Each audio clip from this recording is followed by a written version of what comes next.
प्राचीन समय से विद्यार्थी गुरुकुल में रहकर ही पढ़ा करते थे।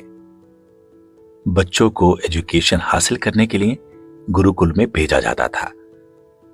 बच्चे गुरुकुल में गुरु की सोहबत में आश्रम की देखभाल किया करते थे और स्टडी भी किया करते थे।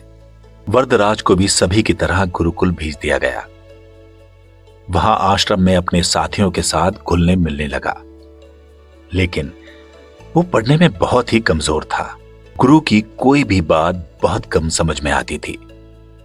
इसी वजह से सभी के बीच वो तंज की वजह बनता रहा।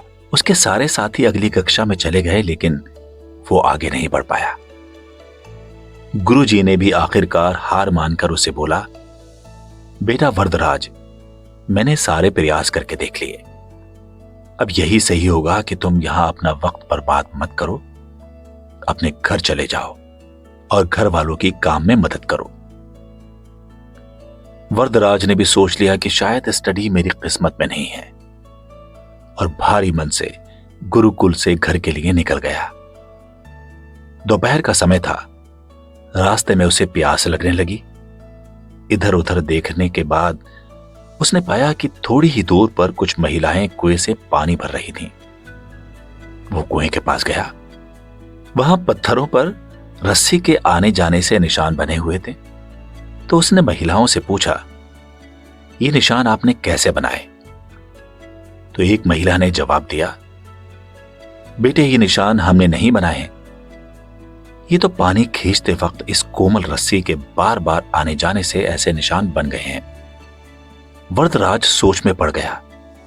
उसने विचार किया कि जब एक कोमल रस्सी के बार बार आने जाने से एक सख्त पत्थर पर गहरे निशान बन सकते हैं, तो क्या लगातार प्रैक्टिस से मैं नॉलेज हासिल नहीं कर सकता? वरदराज ढेर सारे एक्साइटमेंट के साथ वापस गुरुकुल आया और बहुत ज्यादा मेहनत की। गुरुजी ने भी खुश होकर भरपूर मदद की। कुछ ही सालों के बाद यही मंदबुद्धि लड़का वरदराज आगे चलकर संस्कृत व्याकरण का महान विद्वान बना, जिसने लघु सिद्धांत कौमुदी, मध्य सिद्धांत कौमुदी, सार सिद्धांत कौमुदी की रचना की। दोस्तों, लगातार प्रैक्टिस की ताकत का तो कहना ही क्या है। यह आपके हर सपने को पूरा करेगी। प्रैक्टिस बहुत जरूरी है, चाहे वो खेल हो या पढ़ाई हो या किसी और चीज में। बिना प्रैक्टिस के आप सफल नहीं हो सकते। अगर आप बिना प्रैक्टिस के केवल किस्मत के भरोसे बैठे रहोगे, तो आखिर में आपको पछतावे के सिवा और कुछ हासिल नहीं होगा। इसीलिए प्रैक्टिस के साथ सब्र, खुद पर यकीन और लगन से आप अपनी मंजिल को पाने के लिए जुट जाएं।